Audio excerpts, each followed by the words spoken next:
Hi ഡേസ്കെ platoon, this is me your friend Selvakumar. Friends, ഇപ്പോൾ ഞാനുള്ളത് നിങ്ങൾക്ക് കാണാൻ പറ്റും ചെറിയൊരു തോട്ടത്തിൻ്റെ അകത്താണ്. യെസ്, ഞങ്ങളുടെ ചെറിയൊരു തോട്ടത്തിൻ്റെ അകത്താണ് ഇപ്പോൾ ഉള്ളത്.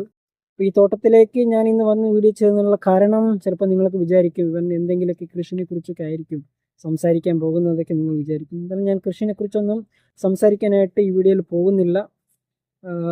ഞാനിവിടെ വരാനുള്ള കാരണം എന്താണെന്ന് വെച്ച് കഴിഞ്ഞാൽ കറണ്ട് ഇല്ല. കറണ്ട് ഇനി 5 മണിക്കേ വരത്തുള്ളൂ. നമുക്കറിയാലോ നമ്മുടെ നാട്ടിൽ ഇടയ്ക്കിടയ്ക്ക് കറണ്ട് കട്ടാകുന്നുണ്ട്. അതിന് കാരണം എന്താണെന്ന് വെച്ച് കഴിഞ്ഞാൽ മണ്ണാർക്കാടിൽ നിന്ന് അട്ടപ്പാടിയിലേക്കുള്ള റോഡുമായിട്ട് ബന്ധപ്പെട്ട് കിടക്കുന്ന ഈ എന്താ പറയുക, പോസ്റ്റുകളൊക്കെ ഉണ്ടല്ലോ, അതൊക്കെ ഒന്ന് മാറ്റി സെറ്റ് ചെയ്യാനുള്ള ഒരു ഇതിലാണ് പോലും. അതുകൊണ്ടാണ് ഇപ്പോൾ ഇടയ്ക്കിടയ്ക്കൊക്കെ കറണ്ട് കട്ടാവുന്നത്. അതുകൊണ്ടാണ് ഇപ്പോൾ നമുക്ക് കറണ്ടെങ്കിലേ നമ്മുടെ വീടിൻ്റെ അകത്ത് നമുക്ക് വീഡിയോ ചെയ്യാനായിട്ട് സാധിക്കുകയുള്ളൂ. കാരണം നമുക്ക് അത്രത്തോളം ഫെസിലിറ്റീസേ ഉള്ളൂ. ചെറിയൊരു ആരംഭമാണ് യൂട്യൂബ് ഞാൻ തുടങ്ങിയത്. അപ്പോൾ ഇത് തുടങ്ങിയത് തന്നെ ഒരു സോഷ്യൽ ചേഞ്ച് എന്ന അർത്ഥത്തിലാണ്, മീൻസ് സാമൂഹ്യ മാറ്റം എന്നുള്ളതാണ്. അപ്പോൾ അതിൻ്റെ ഒരു ഇൻറ്റൻഷനിലാണ് തുടങ്ങിയത്. അപ്പോൾ നിങ്ങൾ ഒരുപാട് പേര് എന്നെ സപ്പോർട്ട് ചെയ്യുന്നുണ്ട്. Thank you. ഇനിയും സപ്പോർട്ട് ചെയ്യണം. ബിക്കോസ് ഞാൻ മാത്രമല്ല, നമ്മളെല്ലാം കൂടി ചേർന്നതാണ് സമൂഹം. സോ നമുക്ക് ഒരുമിച്ചാണ് നമ്മുടെ സമൂഹത്തെ ചേഞ്ച് ചെയ്യാം. നല്ല മാറ്റം. നമുക്ക് അറിയാലോ, നമ്മൾ മാറ്റങ്ങൾ കൊണ്ടിട്ടാണ് ഇവിടെ വരെ വന്നിട്ടുള്ളത്. അതുകൊണ്ട് തന്നെ അത്തരത്തിലുള്ളൊരു മാറ്റം നമ്മൾ ഒരുമിച്ച് തന്നെയാണ് ചെയ്യേണ്ടത്. എന്തായാലും ഞാൻ ഈ വീഡിയോയിൽ എന്താ പറയുക, എന്തായാലും കൃഷിയെക്കുറിച്ച് സംസാരിക്കാൻ പോകുന്നില്ല എന്ന് ഓൾറെഡി പറഞ്ഞു. അപ്പോൾ അതുകൊണ്ട് തന്നെ നിങ്ങൾക്കറിയാണല്ലോ എന്താണ് ടോപ്പിക് എന്ന്. യെസ്, ടോപ്പിക് ഇത്രയേ ഉള്ളൂ. നമുക്കറിയാം നമ്മുടെ നാട്ടിൽ വന്യമൃഗങ്ങളുടെ ശല്യം രൂക്ഷമായിക്കൊണ്ടിരിക്കുന്ന ഒരു അവസ്ഥയാണ് പലപ്പോഴും കാണാനായിട്ട് സാധിക്കുന്നത്. അപ്പോൾ നമുക്കറിയാലോ, അട്ടപ്പാടിക്കാർക്കറിയാം, ഇന്നലെ ഒരു ആളെ ആന അറ്റാക്ക് ചെയ്തു. ബട്ട് ഭാഗ്യം അദ്ദേഹത്തിന് ഒന്നും സംഭവിച്ചിട്ടില്ല. ചെറിയൊരു പരിക്കോടെ രക്ഷപ്പെട്ടു. പിന്നെ അതുപോലെ തന്നെ ഇന്നലെ വേറൊരു സംഭവം, പുലി ഇറങ്ങിയിട്ടുണ്ട് എന്നൊക്കെ നമുക്കറിയാലോ. അപ്പോൾ ആ ഓരോ അവസ്ഥയെക്കുറിച്ചും പിന്നെ ഇതുമായിട്ട് ബന്ധപ്പെട്ടിട്ടാണ് നമ്മൾ ഇന്നത്തെ വീഡിയോയിൽ സംസാരിക്കുന്നത്. അപ്പോൾ എന്തായാലും നമ്മുടെ എസ്കേ പ്ലാറ്റ്ഫോമിൽ അംഗമാകാത്ത ആരെങ്കിലുമൊക്കെ ഉണ്ടെങ്കിൽ please subscribe my channel and click the bell icon to get all the notifications of my video, guys. So if you like it, please share this to your friends. Okay friends, അപ്പോൾ നമുക്കറിയാം നമ്മുടെ നാട്ടിൽ ഒരുപാട് കർഷകരുണ്ട്. കർഷകർ പലപ്പോഴും പല പ്രശ്നങ്ങൾ നേരിട്ടുകൊണ്ടാണ് അവരുടെ ജീവിതം മുന്നോട്ട് പോകുന്നത്. പ്രത്യേകിച്ചും വന്യമൃഗങ്ങളുടെ ശല്യം പലപ്പോഴും ഈ കർഷകരെ ബാധിക്കുന്നുണ്ട്.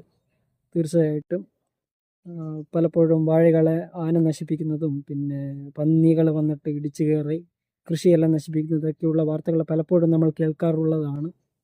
അപ്പോൾ എന്തായാലും അത്തരത്തിലുള്ള ഒരു വാർത്ത അല്ല എങ്കിലും നമ്മൾ ഇന്നലെ എൻ്റെ ഒരു സുഹൃത്താണ് കേട്ടോ, അവരുടെയൊക്കെ റിലേഷനാണ്. അപ്പോൾ അദ്ദേഹം ഈശ്വരൻ എന്ന് പറയപ്പെടുന്ന ഒരു വ്യക്തിയാണ്.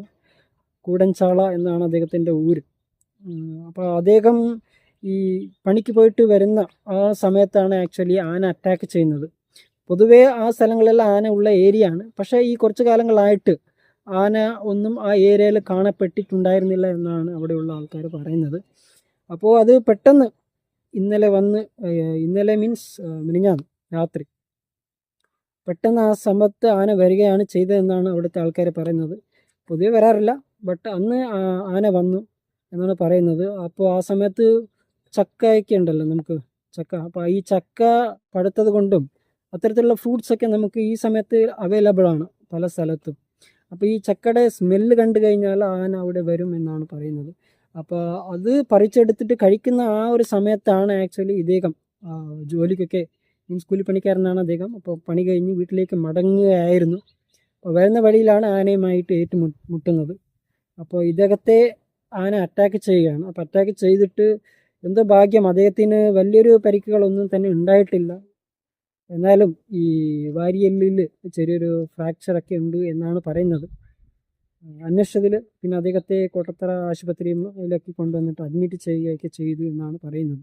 അപ്പോൾ അദ്ദേഹം അങ്ങനെ ഒരു ഭാഗ്യത്തിൽ രക്ഷപ്പെട്ടു എന്നാണ് നമുക്ക് പറയാനായിട്ട് സാധിക്കുന്നത്. നമുക്കറിയാം, നമ്മുടെ അട്ടപ്പാടിയിൽ ഈ വന്യമൃഗങ്ങളുടെ ശല്യം കാരണം തന്നെ ഏകദേശം 22ഓളം ആൾക്കാരാണ് മരണപ്പെട്ടിട്ടുള്ളത് എന്നാണ് ഞാൻ മനസ്സിലാക്കുന്നത്. കാരണം ഞാൻ കഴിഞ്ഞൊരു വീഡിയോയിൽ ഏകദേശം ആ ഒരു നമ്പറിലാണ് പറഞ്ഞിട്ടുണ്ടായിരുന്നത്.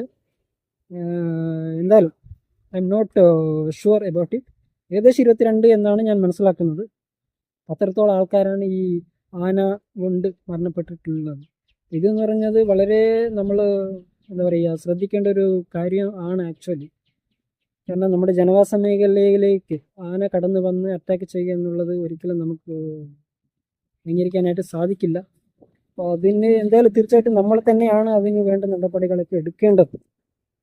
ആ ഒരു കാര്യത്തിൽ നമ്മൾ എല്ലാവരും ശ്രദ്ധിക്കണം. എസ്പെഷ്യലി ഈ വന്യമൃഗങ്ങൾ രൂക്ഷമായിട്ട് കാണപ്പെടുന്ന ഏരിയ, ഐ മീൻ യുനോ ഇപ്പോൾ പട്ടിമാളം എന്ന് പറഞ്ഞൊരു സ്ഥലം, എൻ്റെ സ്ഥലമാണ് പട്ടിമാളം. അപ്പോൾ ഇവിടെയൊക്കെ ആനയുടെ ശല്യം ഉണ്ടാകാറുണ്ട്. ബട്ട് ഇപ്പോൾ മഴ സമയത്തായതുകൊണ്ട് എന്തോ കാണുന്നില്ല. പക്ഷെ അതുപോലെ തന്നെയാണ് വേറൊരു പ്രശ്നം എന്ന് വെച്ച് കഴിഞ്ഞാൽ പുലിയും പട്ടിമാളത്ത് കാണപ്പെടുന്ന ഒരു സാധനമാണ്. പട്ടിമാളത്തുള്ളതാണ് പുലിയുടെ ഇത്. അപ്പോൾ പുലി ഇതുവരെയായിട്ടും മനുഷ്യരെ അറ്റാക്ക് ചെയ്തിട്ടുണ്ടോ എന്നുള്ള കാര്യം എനിക്കറിയില്ല. അത്തരത്തിലുള്ള ന്യൂസുകൾ നമ്മുടെ അട്ടപ്പാടിയിൽ എന്തായാലും ഞാൻ കേട്ടിട്ടില്ല. പുറത്തൊക്കെ ഉണ്ടായിരിക്കും. എന്തായാലും നമുക്ക് പിന്നെ ആ ഒരു കാര്യം നമ്മളെല്ലാവരും ശ്രദ്ധിക്കണം. അതുപോലെ തന്നെ ഇന്നലെ ഈ വട്ടളക്കി പുളിയപ്പതി എന്നൊക്കെ ഒരു പറയുന്ന സ്ഥലത്ത് ഒരു പുലിയെ കണ്ടെത്താനായിട്ട് കഴിഞ്ഞിട്ടുണ്ട്. നമുക്കറിയാം അവിടെയുള്ള ജനങ്ങൾ ഫോറസ്റ്റ് ഓഫീസിൽ അറിയിക്കുകയും ഫോറസ്റ്റ് വന്നിട്ട് അവശയായിട്ടാണ് ആ പുലി കാണപ്പെട്ടതെന്നാണ് പറയുന്നത്. അപ്പോൾ ആ പുലിയെ പിടിക്കുകയും അതിനെ സൈലൻറ്റ് വാലി തുടങ്ങി പോലുള്ള സ്ഥലങ്ങളിലേക്ക് മാറ്റി പാർപ്പിച്ചിട്ടുണ്ട് എന്നാണ് പറയുന്നത്. അപ്പോൾ ഇപ്പോൾ ഇത്തരത്തിലുള്ള കാര്യങ്ങൾ നമ്മുടെ ജനങ്ങൾ പ്രത്യേകിച്ച് ശ്രദ്ധിക്കുക. കാരണം ജനവാസ മേഖലയിലേക്ക് ആന, പുലി തുടങ്ങിയ മൃഗങ്ങളിപ്പോൾ വന്നുകൊണ്ടിരിക്കുകയാണ്. അപ്പോൾ അതിൻ്റെ ശല്യം പലപ്പോഴും ജനങ്ങൾക്ക് ഒരു പ്രശ്നമാണ്.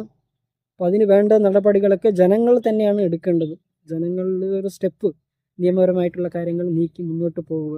തീർച്ചയായിട്ടും അതിലൊരു മാറ്റം വരുത്താനായിട്ട് സാധിക്കും എന്നുള്ളതാണ് എനിക്ക് പ്രത്യേകമായിട്ട് പറയാനായിട്ട് സാധിക്കുന്നത്. പിന്നെ അതുപോലെ തന്നെ ഈ ആനകളൊക്കെ വരാൻ ചാൻസ് ഉള്ളത് ഏരിയ എന്ന് വെച്ച് കഴിഞ്ഞാൽ പൊതുവേ ഇപ്പോൾ നിലവിലാണെങ്കിൽ ഫ്രൂട്ട്സൊക്കെ ഉള്ള സമയമാണ് ആക്ച്വലി.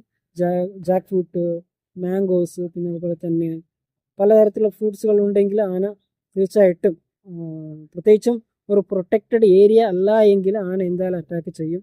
ആ ഒരു കാര്യം അത്തരത്തിലുള്ള ഏരിയയിൽ താമസിക്കുന്ന ആൾക്കാർ പ്രത്യേകമായിട്ട് ശ്രദ്ധിക്കണം. അതിന് വേണ്ട നടപടികളൊക്കെ എടുക്കണം. പിന്നെ വേറൊരു കാര്യം, ഇപ്പം നമ്മളെ അട്ടപ്പാടി മദ്യനിരോധന മേഖല എന്ന് പറയുന്നു എങ്കിലും നമ്മുടെ അട്ടപ്പാടിയിൽ ഒരിക്കലും ഒരു മദ്യനിരോധന മേഖലയായിട്ട് ഇതുവരെയായിട്ട് കാണാൻ കഴിഞ്ഞിട്ടില്ല എന്നുള്ളതാണ്. ലീഗലി ആയിട്ട് നമ്മൾ പറയുന്നുണ്ട്, but Attappadi is not a liquor banned area. പല സ്ഥലത്തും ഈ വാർത്തയ്ക്ക് ഉണ്ടാക്കുന്ന ഒരു സെറ്റപ്പുകളൊക്കെ പലപ്പോഴും പല വാർത്തകളിലൊക്കെ നമുക്ക് കാണാനായിട്ട് സാധിക്കുന്നതാണ്. പ്രത്യേകിച്ച് അട്ടപ്പാടിയിൽ മാത്രമല്ല കേട്ടോ, എല്ലാ സ്ഥലത്തും ഇത് ഉണ്ടാക്കുന്നുണ്ട്. അട്ടപ്പാടിയിൽ നിന്ന് മാത്രം തെറ്റിദ്ധരിക്കരുത്, അട്ടപ്പാടിയിലും ഉണ്ട് എന്നുള്ളതാണ്. അപ്പോൾ അത്തരത്തിലുള്ള ഏരിയയിലേക്കും പലപ്പോഴും ആന അറ്റാക്ക് ചെയ്യാറുണ്ട്. കാരണം അതിൻ്റെ സ്മെല്ല് ആനയ്ക്ക് വളരെ പ്രിയപ്പെട്ടതാണ്. അത്തരത്തിലുള്ള ഏരിയയിലും ചിലപ്പോൾ ആന വരാം എന്നുള്ള കാര്യം ഞാൻ ഓർമ്മപ്പെടുത്തുന്നുണ്ട്. എന്ത് തന്നെയായാലും ജനങ്ങൾ ശ്രദ്ധിക്കുക, വേണ്ട നടപടികൾ കൈക്കൊള്ളുക എന്ന് മാത്രം പറഞ്ഞുകൊണ്ട് ഞാൻ എൻ്റെ ഈ വീഡിയോ അവസാനിപ്പിക്കുന്നു ഗൈസ്. അപ്പോൾ നിങ്ങളുടെ അഭിപ്രായങ്ങളെല്ലാം തന്നെ നമ്മുടെ വീഡിയോയുടെ കമൻറ്റ് ബോക്സിൽ രേഖപ്പെടുത്തണമെന്നും പ്രത്യേകമായിട്ട് പറയുന്നു. Thank you guys.